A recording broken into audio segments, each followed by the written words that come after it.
ቆሞስ አባ ገብረሃና ካንዴም ሁለቴም እዚህ ቦታ ላይ መጥተው ከመመስረቱ ጀምሮ ፍቃደ እግዚአብሔር እንደሆነ ተናግረዋል። ስለ መጥምቀ መለኮት ስለ ቅዱስ ዮሐንስ ስላቸዋል ከእዳ አንድ ያውጡኝ እላቸዋለሁ። እባካችሁ ስለ መድኃኒዓለም ስለ እናታችን ስለ ቅድስት ድንግል ማርያም እላለሁ። ያላገኘሁለትን ያን ቀን ያችን ማሯን ሰጥቶኝ አይኗን ዙሪያዋን ሁለቷንም አይኔን ገና እየቀባኋት ባለ ቅጽበት ንቦች መጣው ነደፉኝ ሁለቱንም አይኖቼን። ከዛ እኔም ደነገጥኩኝ። በወቅቱም ጥሩም ስሜት ተሰምቶኛል። እኔም በረከት እንዳገኝ ቦታው ላይ ሄጄ ጠበል ተጠምቄ ጸሎት አድርጌ ግለሰቦች ሲበደር የተበደረውን ገንዘብ ለመመለስ በጣም ተቸግሮ እባካችሁ ኦርቶዶክሳውያን ቤተክርስቲያን የሁላችንም ነች። ግንቦት 30 ነበር 15 ቀን ሰጥቻለሁ ጨረታ አውጥተን እንሸጥብሃለን ቤትህን ይሄንን ምከፍል ከሆነ ክፈል ብሎኝ ይሄን ሰሞን ማስጠንቀቂያ ሰጥተውኝ ስልኬ እስቲ ውረድ አልኩት ወረደ። እስቲ ውጣ አልኩት ወጣ። እንዴ በዚህን ሰዓት እንዴ ሊታዘዝልኝ ቻለ? እንዴት ስታዘዘልኝ አልኩት። እንዴ ከዛም በኋላ ሴት ናት እንዴ ላንተ በየትኛው ስልጣን ነው የሚታዘዝልህ? ላንተ ታዞልህ አይደለም እኛ ላንተ ከላይ ታዘንልህ እንዲታዘዝልህ እኛ ነን ያደረግነው እንጂ ለውም እንደምታዩት እንግዲህ እንደዚህ ተበጫጭቆ እንግዲህ አይጥ መጫወቻ ነው የሆነው። ያለችንም ከበሮ ይሄው እንዳለ አይጡ በልቶታል ማለት ነው። ለመጥምቀ መለኮት ስለ ቅዱስ ዮሐንስ እንደው ሌላው ነገር ይቀር እንደው የባንኩን እዳ እንደምንም ክፈሉልኝ። የግለሰቡንም ደግሞ ግለሰቡ በቃ መግቢያ መውጫ አሳጥቶኛልና ተደብቄ ነው ያለሁት እዚህ ቦታ ላይ። ከመሰራቱም በፊት ግንቦት 21 ቀን ሰሚነሽ ኪዳነ ምሕረት እዚህ ቦታ እንደምትመጣና አክብራ እንደምትሄድ አባቶቻችንም ይናገራሉ እዚህ ቦታ ላይ። ፍጡነ ረድኤት ሩፀተ ነፋስ አውሎ ለዘይጼዋ ከበተወክሎ ጊዮርጊስ ቅረብ ለምህረት ወለተሳ። በመላው ዓለም የምትገኙ ኦርቶዶክሳውያን ዛሬ በመጥምቀ መለኮት በቅዱስ ዮሐንስ ዕለት የምንገኘው በሰሜን ሸዋ ሀገረ ስብከት በጫጫ ክፍለ ከተማ ግራር አንበሳ መጥምቀ መለኮት ቅዱስ ዮሐንስ ቤተክርስቲያን ላይ ነው። በማለዳ እዚህ ቤተክርስቲያን ላይ የተገኘንበት ትልቁ ምክንያት ከዚህ በፊት በዶርቃ ሚዲያ አንዴ ሁለቴ ሶስቴ ከዛም በላይ የተለያዩ ምስክርነቶችና የቦታውን ዶክመንተሪ በቪዲዮ አሳይቻችሁ አውቃለሁ። ነገር ግን ይቺ ቤተክርስቲያን ዛሬም ያለችው ዕዳ ውስጥ ነው። የቤተክርስቲያኑ መስራችና ቦታው ላይ የሚያገለግለው ኪዳነ ማርያም በዚህ በቦታው ላይ ብዙ መሰረተ ልማቶችንና የቤተክርስቲያኒቷን የይዞታ ማስፋፊያ ካሳ ለመክፈል ከግለሰቦችና ከማይክሮ ፋይናንስ ባራጣ ተበድሮ ብድሩ የሚመለስበትና ክፍያው የሚከፈልበት ጊዜ በመድረሱ ወንድማችን በዚህ ሰዓት እየተፈለገ ይገኛል። ይህንን ዕዳና ካሳ ለመክፈልና ለመመለስ ከአቅሙ በላይ ሆኖበት ብድር ሲበደር ያስያዘው ቤት እንዲሁም ደግሞ ከግለሰቦች ሲበደር የተበደረውን ገንዘብ ለመመለስ በጣም ተቸግሮ እባካችሁ ኦርቶዶክሳውያን ቤተክርስቲያን የሁላችንም ነች። ቦታው ባዕድ አምልኮ የሚመለክበት በብዙ ውጣ ውረድ ውስጥ የነበረ ቦታ ስለሆነ ነገር ግን ዛሬ እኔና እናንተ ይሄንን ተረባርበን ዕዳውን መክፈል ካልቻልን ቤተክርስቲያኒቷ ዕዳ ውስጥ ስላለች እንዴት እንደተበደረ ለምን እንደተበደረ እንዴት መክፈል እንዳቃተው ወንድማችን ኪዳነ ማርያም ይነግረናል። በቀጥታ ወደሱ ነው የምወስዳችሁ። ስትጀምሩ የመጥምቀ መለኮት የቅዱስ ዮሐንስ ውለታ ያለባችሁ ስለታችሁን የሰማችሁ በጸበሉ ተጠምቃችሁ የዳናችሁ ኦርቶዶክሳውያን እናንተ መርዳትና ማገዝ ባትችሉ እንኳ ደጋግ ኦርቶዶክሳውያን ጋር እንዲደርስ ሼር በማድረግ ተባበሩን። ያለውን ነገር እስቲ ንገረን። ለቤተ ክርስቲያን በግል መበደር፣ ቤትህን አስይዘህ መበደር፣ ባራጣ መበደር ምን አስፈለገ? ለምን ተበደርክ? እንዴት ተበደርክ? ቦታውንስ አንተ ብቻህን ይህንን ቤተ ክርስቲያን እንዴት መሰረትከው? የሚረዳህ ሰው እንዴት አጣህ?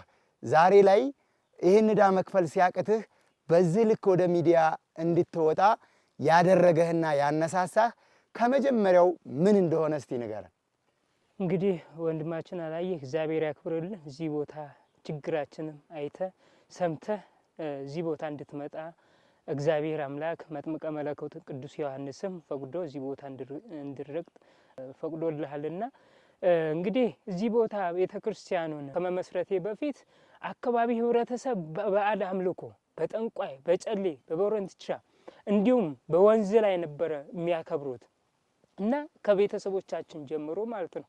ያንን ለማስቀረት ያንን ነገር ሁሉም ህብረተሰቡ የአካባቢ ህብረተሰብም ወደ ቤተክርስቲያን እንዲመለሱ እግዚአብሔርን እንዲያመልኩ እግዚአብሔርንም እንዲያውቁ እዚያ በአካባቢያቸው በሰፈራቸው ቤተክርስቲያን ይተከል በማለት ግን ከመተከሉ በፊት መጥምቀ መለኮት ቅዱስ ዮሐንስና የኢየሱስ ጸበል እዚህ ቦታ ላይ አለ። ከበፊቱም ከመሰራቱም በፊት ግንቦት 21 ቀን ሰሚነሽ ኪዳነ ምሕረት እዚህ ቦታ እንደምትመጣና አክብራ እንደምትሄድ አባቶቻችንም ይናገራሉ። እዚህ ቦታ ላይ እስከ ግንቦት 30 ድረስ የነበረንን የጉዞ ምዝገባ ለ4 ተከታታይ የሥራ ቀናቶች ተጨማሪ በማድረግ እስከ ሰኔ 4 ድረስ ምዝገባው ቀጥሏል። እነዚህን ተጨማሪ ቀናቶች ስናደርግ በምክንያት ነው። ምክንያቱም የዓመቱ የመጨረሻ ጉዞ ስለሆነ ነው። በሀገር ውስጥና ከሀገር ውጭ የምትገኙ ኦርቶዶክሳውያን እስከ ግንቦት 30 ድረስ ትኬት ቆርጬ መጓዝ ላልችል ነው ወይኔ የዓመቱ የመጨረሻ ጉዞ አለፈኝ ላላችሁ እነዚህን ቀናቶች ተጠቅማችሁ ስራችሁን አመቻችታችሁ ትኬት በመቁረጥ ከኛ ጋር ተጓዙ። በሚኖረን የጉዞ ቆይታ አቡነ ሐራ ድንግል ገዳመ ሆነያት አንድነት ገዳም ላይ፣ በርሜል ቅዱስ ጊዮርጊስ፣ ምርት ደለጎ ቅዱስ ኪዳነ ምሕረት ሁሉም ገዳማቶች ላይ ጠበል ተጠምቀን እንመለሳለን። ስለዚህ ቀድማችሁ ትኬት በመቁረጥ ከኛ ጋር እንድትጓዙ ኤልሻዳይ በጎ አድራጎትና መንፈሳዊ የጉዞ ማህበር እነሆ ይላችኋል። በሀገር ውስጥ ከሀገር ውጭ የምትገኙ ኦርቶዶክሳውያን መልካም የጉዞ ዝግጅት እንዲሆንላችሁ መልካም ምኞቴን እገልጻለሁ። ግን ቤተክርስቲያኑ ደግሞ ቢሰራ ቢመሰረት ጠንቋይ ቤት ከሚሄዱ ህብረተሰቡም ወደ ቤተክርስቲያን ይመለሳሉ ብዬ መልካም ፍቃድ መልካም በጎ ነገርን ባሰብኩኝ ሰዓት ይህም ቤተክርስቲያንም እንድሰራ ዘንድ እግዚአብሔር አምላክን በመጠየቅ ሱባኤም ገብቼ ይሄንን መልስም ባገኘው ሰዓት ይሄንን ሰራው። በመሰራ ሰዓት የዚሁ አካባቢ ህብረተሰብ መጀመሪያ ጠየቅኳቸው። እንግዲህ እኛ ቤተክርስቲያንን ለመስራት ብርም የለንም፣ ብርም አትጠይቅ፣ ራስን ችለ ከሰራ ስራ ፈቃደኛ ነን፣ እኛም አንከለክልም ስራ ነበር የተባልኩኝ። እውነትም ከሙስሊምም ከግለሰብ እንዲሁ እየተበደርኩኝ ይሄን ቤተክርስቲያን መቃኙ ቤተክርስቲያን በጭቃ ዝም ብዬ ሰራሁት። ከሰራው በኋላ ታቦቱ ከገባ በኋላ 500,000 ብር እዳ ነበረብኝ። የሙስሊሙ 200,000 ብር ነበረ። የመንበር የጉልላት የቆርቆሮ የበር ይሄ ከግለሰቦች ከህንፃ መሳሪያ ተበደሬ ነበረ። መክፈልም አቅቶኝ እንዲሁ እናንተ ጋር አዲስ አበባ መጥቼ አስቸግሬያቸው ተንበርክኬ እባክህ አንዴ ቅበረኝ ብዬ ድጋሜም አላስቸግርህም ብዬ ነበረ እዛ ቦታ እናንተ ቢሮ የመጣውና ያንንም እዳ ከፈላችሁልኝ ድጋሜ እንኳን እዳ ውስጥ አልገባም ህርም ይሁንብኝ ብዬ ለራሴ ቃል ገብቼ ነበር። ግን አልሆነም። ከተሰራ በኋላ ቤተክርስቲያኗ መቃኞ ከተሰራች በኋላ የአካባቢ ህብረተሰብ ወይ ደግሞ ከሩቅም ከሌላ ቦታ በሚመጡ ሰዓት ጸበልተኛ በሚመጡ ሰዓት እዚህ አካባቢ ሰብላችንን እየሰባበሩብኝ ሳራችንን አበላሽተውብናል። ሰዎቹ በእኛ መሬት ላይ ማንም ሰው ቤተክርስቲያን እንዳይሄድ ተብሎ አካባቢ ህብረተሰብ በጣም በቃ አድማ ነገር ሰሩብኝ። በቃ የሚሄድበት አጣሁ። እንደገና ከቀበሌም ተነጋግሬ ይሄን መሬት ወደ ቤተክርስቲያን እንድገባ ካሳ ክፍያ ክፈል ተባልኩኝ። ያንን ካሳ ክፍያ ለመክፈል እንደገና ብርም አጥቼ ነበረ። እንደው ግማሹን እንደው ቀበሌውም አግዞኝ ለውጥ ተሰጠልኝ። ግማሹ ሌላ ወደ 3 ሚሊዮን ምናምን ብር ግለሰብ ይክፈል ተባለ። እንደገና እናንተ መታችሁ በኦንላይን ገቢ ማሰባሰቢያ ተደርጎልን ነበር። የተወሰነ ብርም ቢገባም ግን የባሰ ችግር ውስጥ ነው የገባሁትና አልተሳካልኝም። አንድ ይሄንን ከባንክ ከአቁፋዳ ማይክሮ ፋይናንስ ባንክ ተበድሬ ነበር በወለድ በአራጣ 20% እንትን ማለት ነው። ያንን ለመክፈል የግለሰቡንም ካሳ ለመክፈል ተብሎ ነበረ የኦንላይን ገቢ ማሰባሰቢያ በደብረ ብርሃን ተደርጎ ነበረ። የውሎ አበል የሆቴሉ የአልጋው ይሄ ተብሎ የባሰ ጭራሽ እዳ ውስጥ እንድገባ ተደረግሁ እና ብዙ ፈተና ውስጥ ነው ያለውና እናንተም እንደምንም እንድታግዙኝ እናንተንም እዚህ ቦታ ጠራዋችሁና እንደው ስለ መጥምቀ መለኮት ስለ ቅዱስ ዮሐንስ እንደው ሌላው ነገር ይቅር እንደው የባንኩን ዕዳ እንደምንም ክፈሉልኝ የግለሰቡንም ደግሞ ግለሰቡ በቃ መግቢያ መውጫ አሳጥቶኛልና ተደብቄ ነው ያለሁት እዚህ ቦታ ላይ ስልኬንም አላነሳም ቤቱንም 15 ቀን ነው የተሰጠኝ አቁፋዳ ማይክሮ ፋይናንስ ይሸጣል ጨረታ ይውጣ ተብሎ ማስጠንቀቂያ ተጽፎ ተነግሮኛልና ያ ሁላ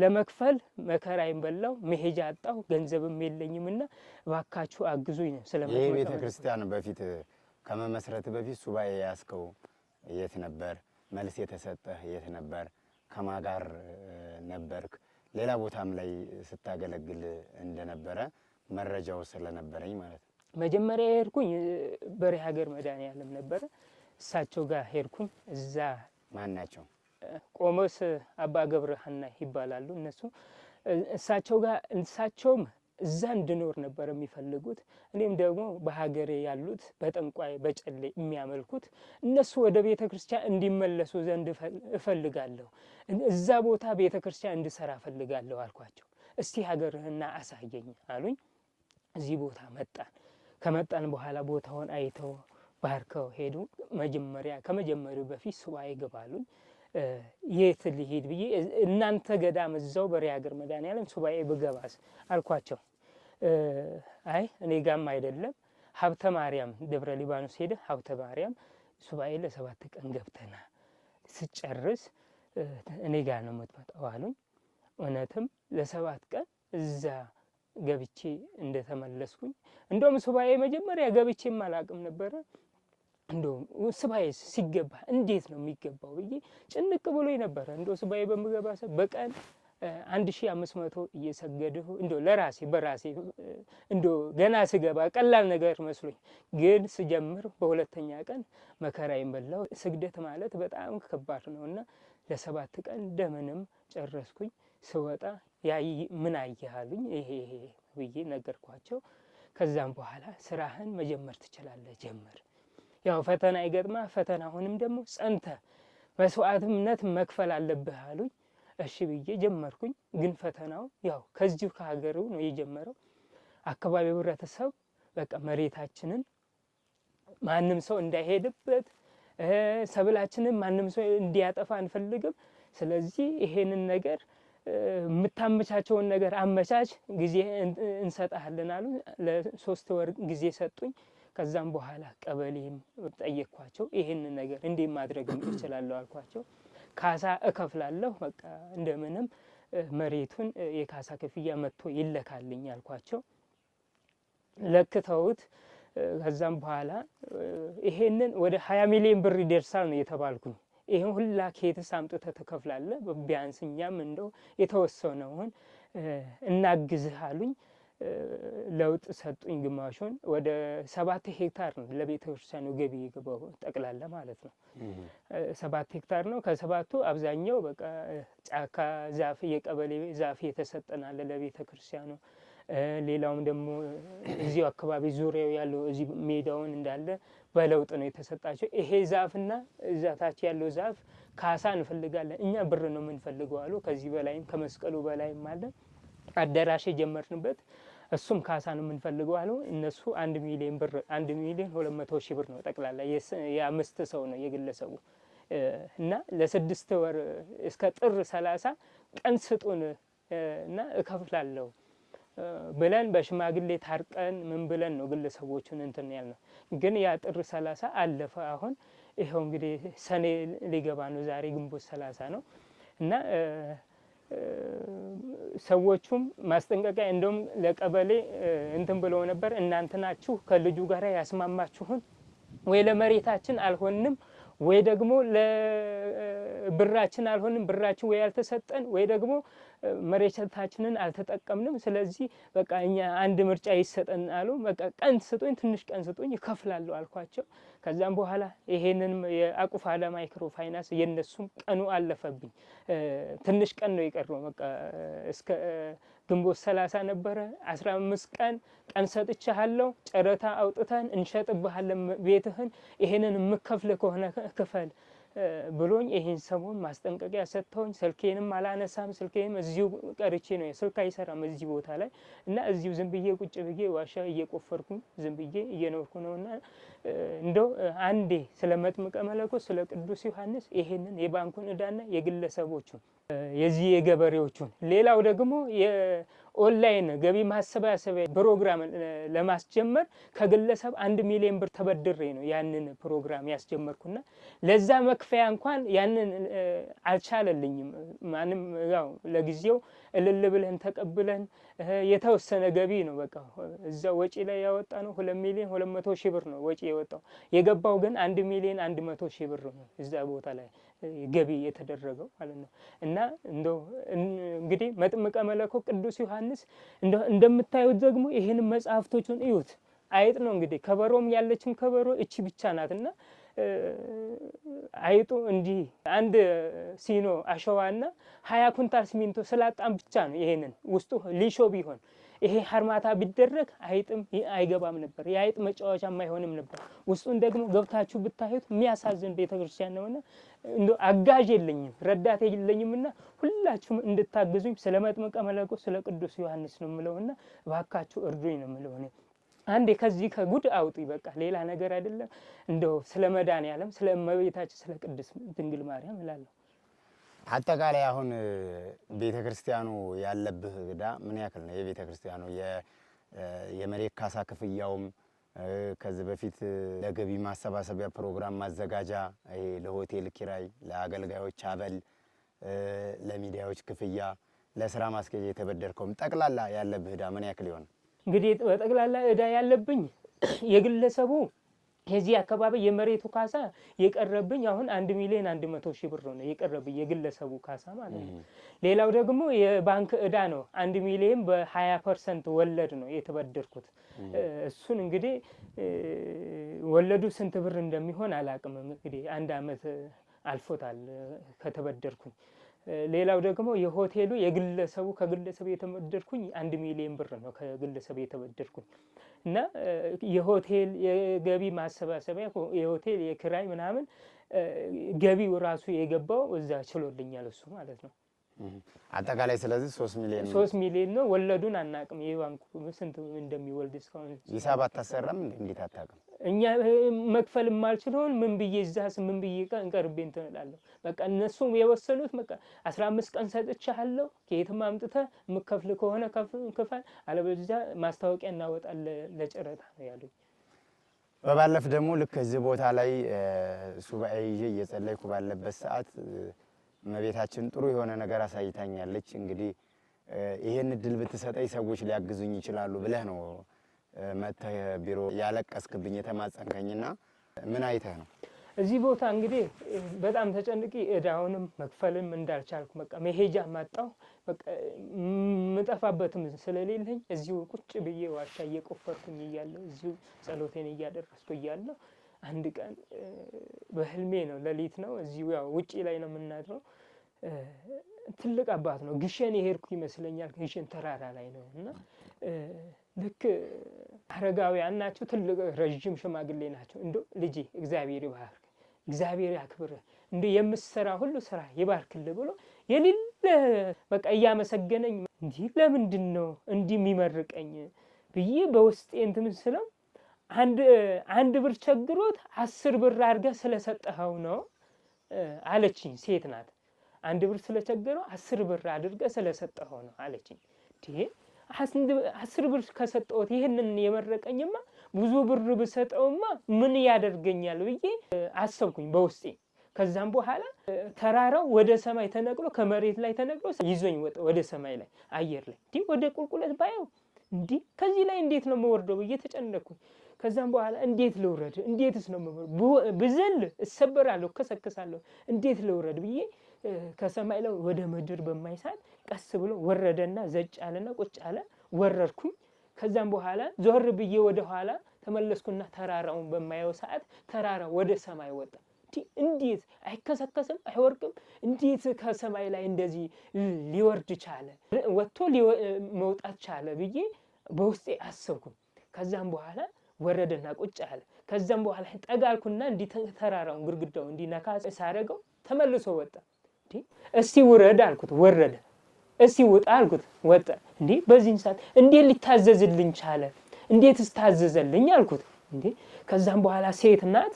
እንዴ ላንተ በየትኛው ስልጣን ነው የሚታዘዝልህ? ላንተ ታዞልህ አይደለም፣ እኛ ላንተ ከላይ ታዘንልህ እንዲታዘዝልህ እኛ ነን ያደረግነው እንጂ አንተ በስልጣን ማዘዝ አትችልም አለችን ሴቷ። ስለዚህ አንተ ከአሁን በኋላ የምታደርገውን ነገር በሚደረግልህ ነገር አብዝተህም አትደሰት፣ አብዝተህም አትጮህ። ስለዚህ የምታደርገውን ነገር በአግባቡ ተጠቀም አለችኝና ከዛም በኋላ ወደ አንድ ሴት ነበረች ካጠገብ ወደዛ የምታለቅስ ነበር። እሷንም አጽናናታለሁ ወደ እሷ ሊሄድ አለችና ያቺ ሴት ወደዛ ሄደችና እኔም ብንነብዬ ተነሳው ይሄንን አየው። ከዛም በኋላ ነው ወደ እናንተ መጥቼ ይሄ ነገር እዳይም ይከፈልልኝ ይሁን ይሄ ከዚህ ከጭንቀቴ እወጣ ይሆን እንደው ብዬ መጥቼ እናንተንም ያው ላስቸግራችሁ የቻልኩኝ ማለት ነው። የተወደዳችሁና የተከበራችሁ አድማጭ ተመልካቾቻችን እንግዲህ ዛሬ በዘመናችን አብዛኛዎቹ ወጣቶች ለቤተ ክርስቲያን ተበድረው አይደለም ይቅርና ራሳቸውን መምራት በማይችሉበት ሁኔታ በተለያየ ሱስ ወድቀው የሚገኙ ብዙ ወጣቶች እንዳሉ እናውቃለን። ወንድማችን ኪዳነ ማርያም ደግሞ በዚህ ሰዓት በወጣትነት ዘመን ፈጣሪህን አስብ የሚለውን አምላካዊ ቃል ለመፈጸም በልጅነቱ ጀምሮ እዚህ አካባቢው ላይ ያለውን የባዕድ አምልኮ ስርዓት ወደ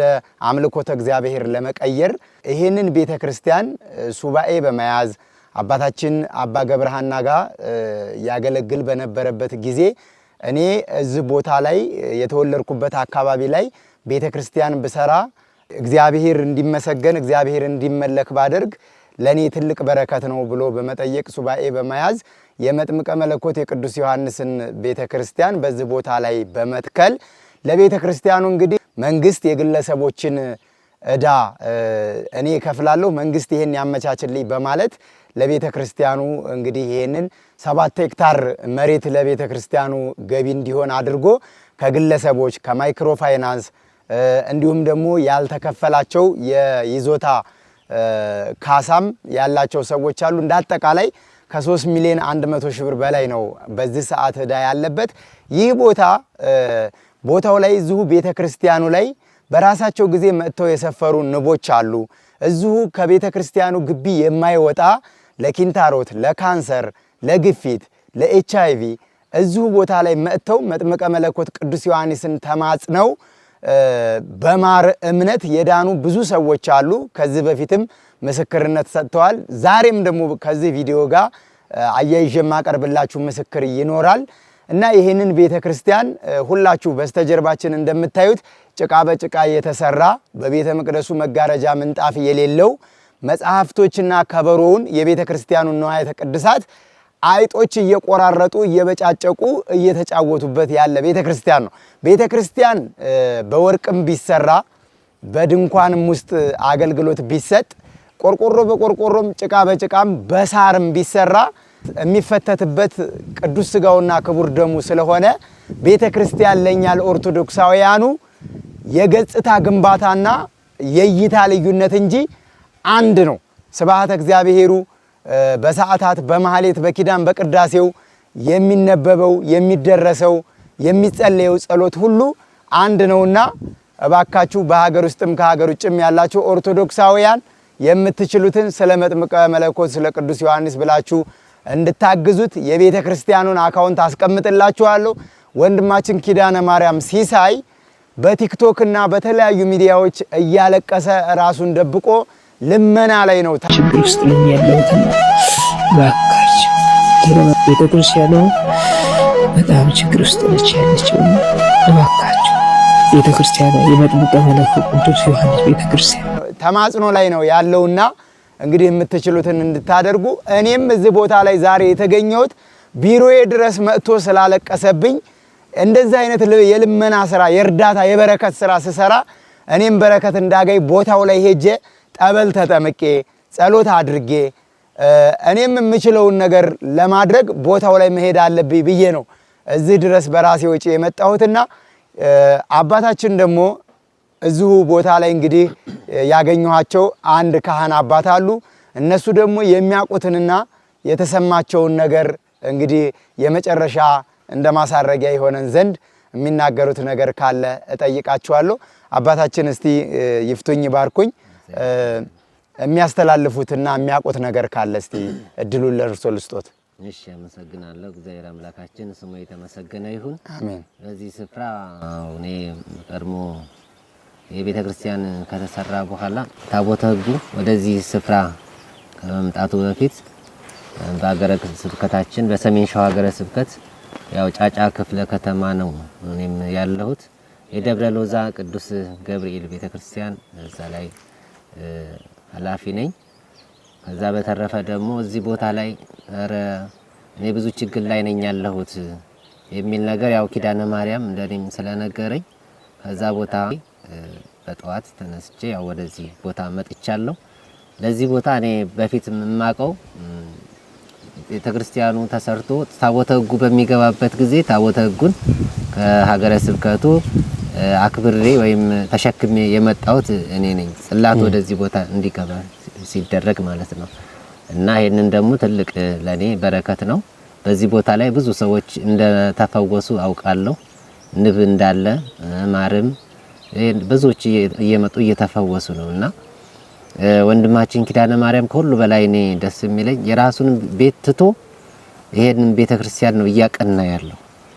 ለምን ቢሉ ያው ቀድሞም ሱባኤ ይዞ ነበረ። በሱባኤው መሰረት ደግሞ እዚህ ታላቅ ቤተክርስቲያን ለመስራት አስቧል። ግን ምንም ሳይኖረው ነው ምንም ነገር ሳይኖረው የራሱን ቤት እንትን ብሎ አሲዞ ካርታውን አሲዞ ፕላን አሲዞ ለዚህ ቤተክርስቲያን ነው ማደርገው ብሎ እንግዲህ ዛሬ በችግር ላይ ነው ያለው።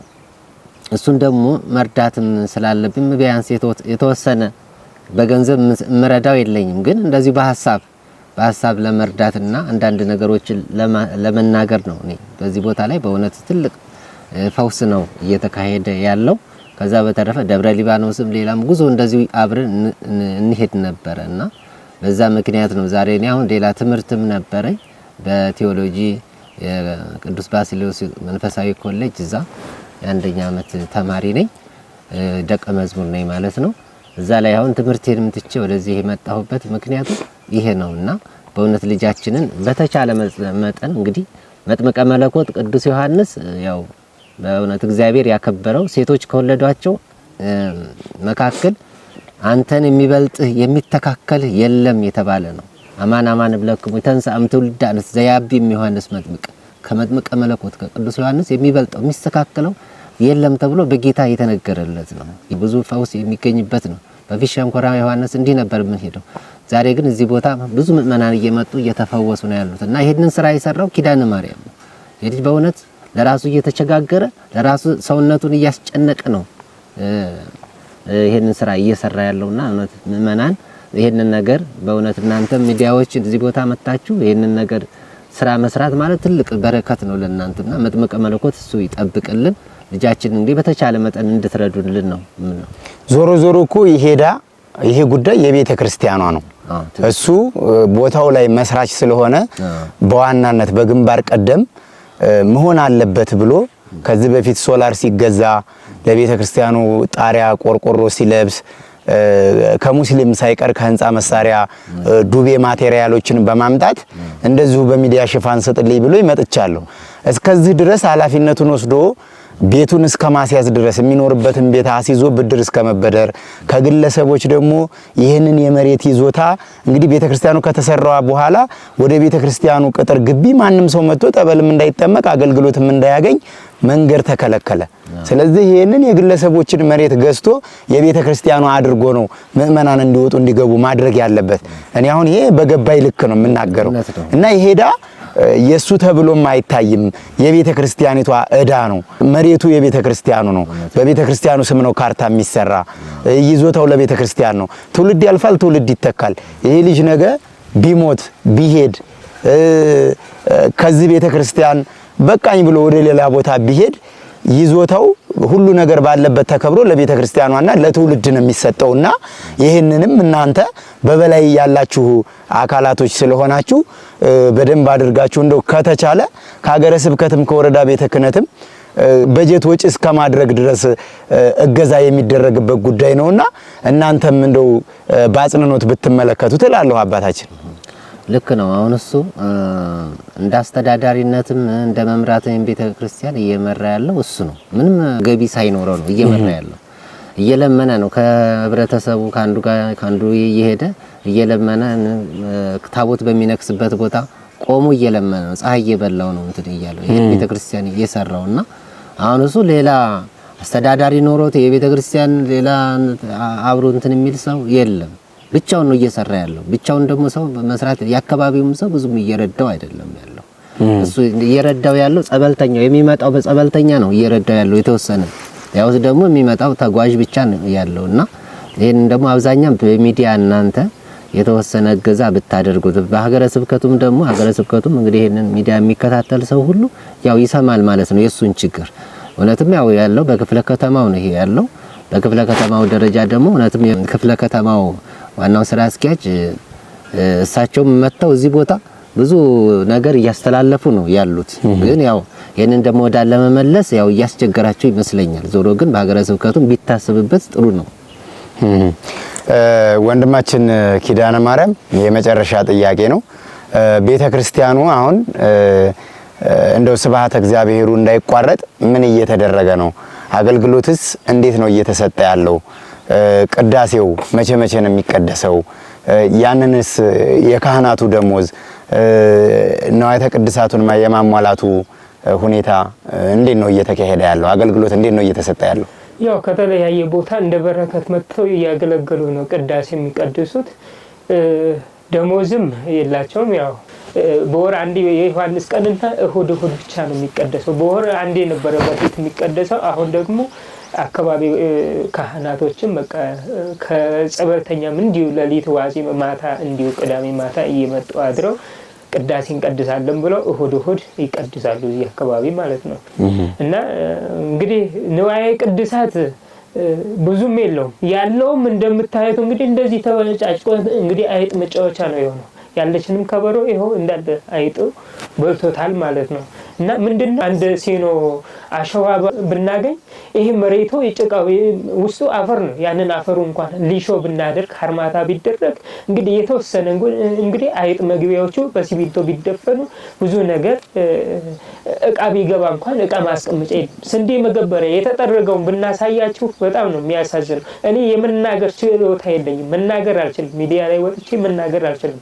ምናልባት እንግዲህ እንደው በሚገባ አንተ ወንድማችን እንግዲህ ተናግረሃል። ከኔ ይልቅ አንተ ችግሬን ተረድተህ የተናገርክልኝ እና ካህን ደሞዝ የለውም። ደሞዝ እየተከፈላቸው አይደለም እዚህ ቦታ ያለው ማለት ነው። ዛሬም እስቲ በዚሁ በመጥምቀ መለኮት በቅዱስ ዮሐንስ ግቢ ጠበል የሚጠመቁ ቅዱስ ዮሐንስን የሚማጸኑ እህቶች ወንድሞች የተደረገላቸው አሉ። ከዛም መካከል አንድ እህታችን እዚሁ አጠገባችን መሰክራለሁ ብላ ቀረጻውን ከጀመርን በኋላ መታ ቆማለች። መጥምቀ መለኮት ቅዱስ ዮሐንስ ምን እንዳደረገላት ተነግረናለች። በእርግጥ መጥምቀ መለኮት ቅዱስ ዮሐንስ ጌታን ያጠመቀ በጌታችን በመድኃኒታችን በኢየሱስ ክርስቶስ የተነገረለትና የተመረጠ ጌታችን መድኃኒታችን ኢየሱስ ክርስቶስን በ6 ወር የሚበልጠው ሴቶች ከወለዱት እንዳንተ የሚሆን አንተን የሚተካከል የለም የተባለለት ከመቤታችን ከቅድስት ድንግል ማርያም በታች 55 ትውልድን የሚያስምር ቃል ኪዳን የተሰጠው ስለ መጥምቀ መለኮት ስለ ቅዱስ ዮሐንስ በዚህ መድረክ አይደለም በመጽሐፍ ጽፎና ተርኮ መግለጽ የማይቻል ሐዋርያና ሰማዕት ነው። ስለዚህ መጥምቀ መለኮት ቅዱስ ዮሐንስ ዛሬም እኔና እናንተ በጠራነውና በፈለግነው ጊዜ ለሁላችን የሚደርስ እንኳን በስሙ የተሰየመውን ጠበል ተጠምቀን ይቅርና መጥምቀ መለኮት ቅዱስ ዮሐንስ በተሰጠህ ቃል ኪዳን እርዳን አግዘን ብንለው እንደ መጥምቀ መለኮት እንደ ቅዱስ ዮሐንስ ቃል ኪዳን የተገባለት ነብይም ሐዋርያም ጻድቅም ሰማዕትም የሚተካከለው የለም። ስለዚህ እህታችን በመጥምቀ መለኮት በቅዱስ ዮሐንስ ምን እንደተደረገላት ትነግረናለች። ነይ እስቲ እህታችን የተደረገልሽን ነገር እንድትነግሪ እስቲ ስምሽን ንገሪን፣ ከየት እንደመጣሽ እዚህ ቦታ ላይ መቼ እንደመጣሽና መጥምቀ መለኮት ቅዱስ ዮሐንስ ምንድነው ያደረገልሽ? እስቲ ይሄ ሚዲያ ለሚከታተሉ ኦርቶዶክሳውያን አጋሪልን። በቅድሚያ እድሉ ስለተሰጠኝ በግራር አንበሳ ቅዱስ ዮሐንስ ስም አመሰግናለሁ። ሲቀጥል ስሜ እህተ ገብርኤል እባላለሁ። የመጣሁትኝ ከደብረ ብርሃን ነው። ስለ ግራር አንበሳ መጥምቁ ዮሐንስ በአካባቢ ከሚኖሩ ነዋሪዎች በርካታ መልካም ነገሮችን ሰምቻለሁ። በቅርብ ከሚኖሩ ከኔ ከጎረቤቶቼ ኪንታሮት ህመምን እንደዳኑ፣ የተለያዩ የደም ግፊትን፣ የተለያዩ ደዌዎች እንደተፈወሱ ሰምቻለሁም ስሰማም ቆይቻለሁ። ነገር ግን እየሰማሁ እንኳን ወደዚህ ቦታ ለመምጣት አንድም ቀን አስቤም አላውቅም ነበረ። ልቦናዬም ወደዚህ አስመልክቶኝ አያውቅም ነበረ። በአጋጣሚ ግንቦት 11 ቀን ወደ ደብረ ሊባኖስ ጉዞ አድርጌ ነበረ። ከዛ ስንመለስ ጉዞ የሚያደርግነው ከወንድማችን ኪዳነ ማርያም ጋር ነበረ። እዛም በደረስንበት ጊዜ ቅዱስ ዮሐንስ ምንም የማውቀው ነገር የለም። እዚህም ተአምሩ ቦታውም እዚህ አካባቢ እንደሆነ አላውቅም ነበር። ነገር ግን የደብረ ሊባኖስን ክብረ በዓል አክብረን ማታ ላይ እቃችንን በምንሸክፍበት ጊዜ ከእሳቸው የተላለፈልን መልእክት ምንድነው? እዚህ ቦታ ዮሐንስ የሚባል አለ፣ እግረ መንገዳችንን አይታችሁ ትሄዳላችሁ ብሎ ባላሰብኩበት ሰዓት እግዚአብሔር በፈቀደው እኔ ባሰብኩት ባይሆን እሱ ባሰበው ሰዓት እዚህ ቦታ ላይ አብረናቸው ከሄድናቸው አንድ መኪና ሰዎች ጋራ መጣን። ቦታውንም አየን። ጸበሉንም ስለ ቦታው ተአምርም ታሪክም ካሉት አባቶች ተነገረን፣ ሰማን። ፈዋሽ የሆነውን ጸበሉንም ገብተን ተጠመቅን። ተጠምቀን ከጨረስን በኋላ በገዳሙ አካባቢ ባሉ ንቦች ገዳሟ በንብ የምትጠበቅ በአናብስት ትጠበቅ መሆኗን ታሪኩን ተረዳን። በገዳሙ አካባቢ ካሉ ንቦች ከወጣው ማር በመድኃኒትነት ወይም በፈዋሽነቱ ስለሚታወቅ ሰጡን። ያንን ማር ደዌ ያለበት ቦታ፣ ቁስል ያለበት ቦታ፣ የሚሰማችሁ ቦታ ቀቡት አሉ። እኔም ያችን የተሰጠችኝን አንድ ማንኪያ ማር አይኔን ለብዙ አመታት ያመኛል። የበሽታዬ መነሻ የማጅራት ገትር በልጅነቴ የ5 አመት ህፃን ሆኜ የማጅራት ገትር በሽታ ይዞኝ ለዛ የወሰድኩት መድኃኒት አይኔ ላይ ህመም ጥሎብኝ ለ42 አመት መድኃኒት እየተጠቀምኩ ነው የኖርኩት። 42 አመት ሙሉ መነጽርም ከአይኔ ላይ አይለየኝም። በቀን 3 ጊዜ መድኃኒትን እጠቀማለሁ በእድሜ ዘመኔ ሙሉ። ነገር ግን መፍትሄ ያላገኘሁለትን ያን ቀን ያችን ማሯን ሰጥቶኝ አይኗን ዙሪያዋን ሁለቷንም አይኔን ገና እየቀባኋት ባለ ቅጽበት ንቦች መጥተው ነደፉኝ ሁለቱንም አይኖቼን። ከዛ እኔም ደነገጥኩኝ። በወቅቱም ጥሩም ስሜት ተሰምቶኛል፣ መጥፎም ስሜት። ቅዱስ ዮሐንስ እኔ ንጹህ ሳልሆን መጥቼ ይሆን በንቦች እንድነደፍ ያደረከኝ ብዬም እስከ መጠየቅም ደርሻለሁኝ። ለምን እስከ ሰው ተለይቶ በመኪና ውስጥ ወደ 30 የሚሆኑ ከኛ ጋር የመጡ ተጓዦች አሉ። ከነሱ ለይተ እኔን እንዴት ልታስነድፈኝ ቻልክ? ንጹህ ሳልሆን ቀርቼ ነው? ለቦታው ማልመጥን ሆኜ እውነት ኃጢያት ኖሮ ቢመጥቼ ነው ብዬ መጥምቀ መለኮትን ጠይቄያለሁ። ነገር ግን በአካባቢው ካሉ አባቶች የተነገረ ምንድነው? ከህመምሽ ባለሽ ምክንያት መፍትሄ ነው፣ ምልክት ነው ያሳየሽ አሉ። እኔም በመጠራጠር ሊሆንም ይችላል ላይሆንም ይችላል ብዬ በመጨረሻ ድጋሚ ማሩ ተበጥብጦ በጸበል ተሰጠኝ። 2 ኩባያ ነው የጠጣሁት። ኖርማል የሆንኩ ሴትዮ ሰውነቴ ሁሉ በደቂቃ ነው ቅይይር ያለው። ከዛም ከደቂቃዎች በኋላ ቮሚት ማስቀመጥ ስሜት ተሰማኝ። ለ2 ቀናት ያክል ቤቴም ከገባ በኋላ ሁለቱም አይኔ ድፍን ብሎ በቃ መጥምቀ መለኮት ቅዱስ ዮሐንስ እዛ ቦታ ያስረገጥከኝ አይኔ ልታጠፋው ነው ወይስ ለምህረት ነው ብዬ ማልቀስ ጀመርኩኝ። ከዚች ከቦታዋ የወሰድኳት እምነትና ጸበል ነበረች። ያንንም ለሳምንታት ያህል እየደጋገምኩ ስንቀባው አይኔ አብጦም የነበረው ወደ ቦታው ሄደ። በሌላ ጊዜ ያመኝ የነበረው አይኔም በሚያመኝ ጊዜ ስራዬ መምህር ነኝ። ከቾጋ በተገናኘ ብዙ ስሜቶች በየዕለቱ ይሰማኛል። እነዛ ስሜቶች አሁን የሉም፣ እኔ ጠፍተዋል። እና ይሄ ሁሉ የተደረገው በማን ነው? በመጥምቀ መለኮት ቅዱስ ዮሐንስ ነው። እና መጥምቀ መለኮት ቅዱስ ዮሐንስ ይሄንን ካደረገልኝ ነገም ደግሞ ደጁ ሄጄ ብለምነው እደጅ ወድቄ በማጸነው ከዚህ የበለጠ ብዙ ነገሮችን ሊያደርግልኝ ይችላል ብዬ በዛሬው ዕለት ደግሞ አጋጣሚ የሥራ ቀን ስላልሆነ ዛሬ መጥምቀ መለኮት ነው። እስቲ ቅዳሜና እሁድ ላይ ከዋለልኝ የሥራ ሰዓቴን ካልነካብኝ ሄጄ ደግሞ እስቲ ምሕረቱን ልድገምና ልየው ብዬ እደጁ መጥቼ ጸበሉንም ይኸው ዛሬ ተጠምቄያለሁ፣ ተጸብያለሁ፣ እምነቱንም ተቀብያለሁ። እንግዲህ መጥምቀ መለኮት ቅዱስ ዮሐንስ ለኔ ያደረገው ብዙ ነው። ከዚህ በፊትም እግሬን ታምሜ እንዲሁ የዮሐንስን ጸበል ተቀብቼ እግሬ ድኛለሁ፣ ተፈውሻለሁ። ስለዚህ እኔን የሰማ ቅዱስ ዮሐንስ ሌሎችንም ክርስቲያኖች ኦርቶዶክሳውያኖች ይስማ ነው የምለው። ኑ የኦርቶዶክስ ልጆች ወደዚች ወደማትታወቀዋ ተሸፍና ተደብቃ ወደ ቆየችው የግራር አንበሳ መጥምቀ መለኮት ቅዱስ ዮሐንስ እየመጣችሁ በፈዋሽ ጸበሉ ተፈወሱ ላለሁኝ፣ በፈዋሽ እምነቱ ዳኑ፣ ካለባችሁ ደዌ ተፈወሱ ላለሁኝ መልእክቴ ይሄ ነው። ለኔ ያደረገውን መጥምቀ መለኮት ለሁላችሁንም ያድርግላችሁ። ሌላ የምለው ነገር ምንድነው? ይሄ መጥምቀ መለኮት ቅዱስ ዮሐንስ ቤተክርስቲያን እንግዲህ እኔ ባየሁበት አንጻር ሳየው ቤተክርስቲያኑ ምንም የሌለው ነው። በቃ አንዳንድ ጊዜ ኦርቶዶክሳውያን ወደ ትልልቅ ገዳማት ነው የምንሄደው። በቃ ሰው ወደሚጋፋበት ብዙ ሀብት ወዳለው ቤተክርስቲያን ነው የምንሄደው። እስቲ እውነት የክርስቲያን ልጆች እስቲ ዞር ብላችሁ የግራር አንበሳን ቅዱስ ዮሐንስ ቤተክርስቲያንን እዩት፣ ተመልከቱት። ራቁቱን ነው።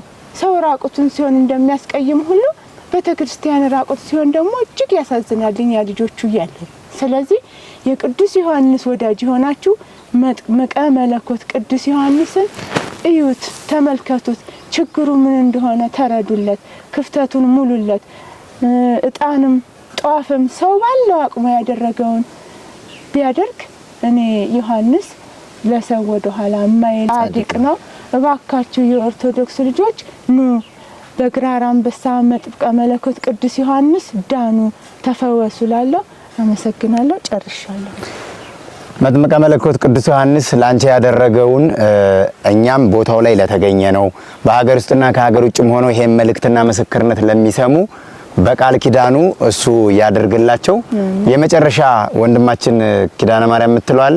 አዎ እንግዲህ እኔ መለምናችሁ ለአንድና ለመጨረሻ ነው። ዳግመኛ ወንድሜንም እንዳላስቸግር ከዚህ እዳ ከዚህ ጉድ እንድታወጡኝ ዘንድ በመጥምቀ መለኮት በቅዱስ ዮሐንስ ስም እማጸናችኋለሁ። ከዚህ እዳ አንዴ አውጡኝ፣ ከዚህ ችግር እንደው ችግሬን ተረዱኝ። መናገር አልችልም። የመናገር የማስረዳት የማሳመን ችሎታ የለኝምና እንደው በመጥምቀ መለኮት በቅዱስ ዮሐንስ የኔን አፍ ሳይሆን የወንድማችን ያላየ በሚገባ አስረድቷልና እባካችሁ እርዱኝና ችግሬን ተረዱኝና እንደው ከእዳ አውጡኝ ይላል። ሌላው ይቀር እንደው ቤተ መቅደሱ ውስጡን እንደው መገበሪያ ስንዴማ የለም ጭራሽ እንዳለ በቃ አውጥተን ስላስጠላን አውጥተን ለከብቶች የሰጠነው ማለት ነው። እና አንድ አሸዋ አንድ ሲኖ አሸዋና 20 ኩንታል ሲሚንቶ ካገኘው ይሄንን ውስጡንም አሳምሬ ሌላ ምንም ብድርም አልገባም እዳም አልገባም። እርሻዬን እያረስኩ እዚሁ ቁፋሮዬን እየቆፈርኩ ያለኝም በአቅሜ ጉልበት አለኝ በጉልበቴ እየቆፈርኩ እግዚአብሔርን አገለግላለሁ። ከዛ ውጪ ሁለተኛ እዳ ውስጥ እንዳልገባ እውነት በመጥምቀ መለኮት በቅዱስ ዮሐንስ ስም ቃል ገባላችኋለሁ። የዛሬውን ብቻ በመጥምቁ ዮሐንስ ይህንን 3 ሚሊዮን ብር እባካችሁ ስለ መጥምቀ መለኮት ስለ ቅዱስ ዮሐንስ ስላችኋለሁ ከእዳ አንዴ አውጡኝ እላችኋለሁ። እባካችሁ ስለ መድኃኒዓለም ስለ እናታችን ስለ ቅድስት ድንግል ማርያም እላለሁ። አመሰግናለሁ። እውነት አላየ ወንድሜ ደግሞ እዚህ ድረስ እንደው ያሁን የእግር መንገድም ተጉዘ እዚህ ቦታ ስለመጣ አመሰግናለሁ። እጅግ እወድሃለሁ። እግዚአብሔር ያክብርህ። መጥምቀ መለኮት ቅዱስ ዮሐንስ የልብህንም ሐሳብ ይምላልህ እላለሁ። ለችግሬ እንዲደርሰህልኛል። እውነት የኔ ችግርም ባይሆን የመጥምቀ መለኮት የቅዱስ ዮሐንስ ችግር ነው። ለቤተ ክርስቲያን ሁላችንም መድረስ ግዴታችን ነው። ግን ጨነቀኝ፣ በቃ መሄጃ አጣው። ስለዚህ እባካችሁ ስለ መድኃኒዓለም እላችኋለሁ። እግዚአብሔር ይስጥልን፣ እግዚአብሔር ያክብርልን ወንድሜ። ስለ አመሰግናለሁ። ከ80 ሚሊዮን ኦርቶዶክሳውያን ለመጥምቀ መለኮት ለቅዱስ ዮሐንስ 30 ወዳጆች ያስፈልጉታል። ያለበት የቤተ ክርስቲያኑ ጠቅላላ ዕዳ 3 ሚሊዮን ብር ነው። 100 ሺህ ብር አስራት በኩራት የሚያወጣ የቅዱስ ዮሐንስ ወዳጅ ካለ 3 ሚሊዮን ብር ለ30 100 ሺህ ብር ነው። 50 ሺህ ብር ብናዋጣ 60 ሰው ነው የሚያስፈልገው። 25 ሺህ ብር ብናዋጣ 120 ሰው ነው የሚያስፈልገው። 12 ሺህ ብር ብናዋጣ 240 ሰው ነው የሚያስፈልገው። ከ80 ሚሊዮን ኦርቶዶክሳውያን ለመጥምቀ መለኮት ለቅዱስ ዮሐንስ እንዴት 30 ሰው 60 ሰው 120 ሰው 240 ሰው እንዴት ይጠፋል? የቤተ ክርስቲያኑን ሕጋዊ አካውንት አስቀምጥላችኋለሁ። የምትችሉትን አስተዋጽኦ በማድረግ ያስገባችሁበትን የባንክ ደረሰኝ ስመ ክርስትናችሁን አድርጋችሁ በቴሌግራም በኢሞ በዋትስአፕ ብትልኩልኝ እዚህ ቦታ ላይ አምጥቼ አባቶችና ወንድማችን ኪዳነ ማርያም ቦታው ላይ የሚመጡ ትልልቅ አባቶችም ቦታው ላይ ያሉ ስውራን ቅዱሳን አባቶችም በጸሎት እንዲያስቧችሁ ይደረጋል። ቆሞስ አባ ገብረሃና ከአንዴም ሁለቴም እዚህ ቦታ ላይ መጥተው ከመመስረቱ ጀምሮ ፍቃደ እግዚአብሔር እንደሆነ ተናግረዋል። በባለፈም እዚህ ቦታ ላይ እንደመጣሁ እኔ አግኝቻቸዋለሁ። እዚህ ቦታ ላይም የአካባቢው ማህበረሰብ በመላው ዓለም የሚገኙ ኦርቶዶክሳውያን የቤተ ክርስቲያንን አስራት በኩራት መስረቅ እንደሌለባቸው እዚህ ቦታ ላይ አስረድተውናል።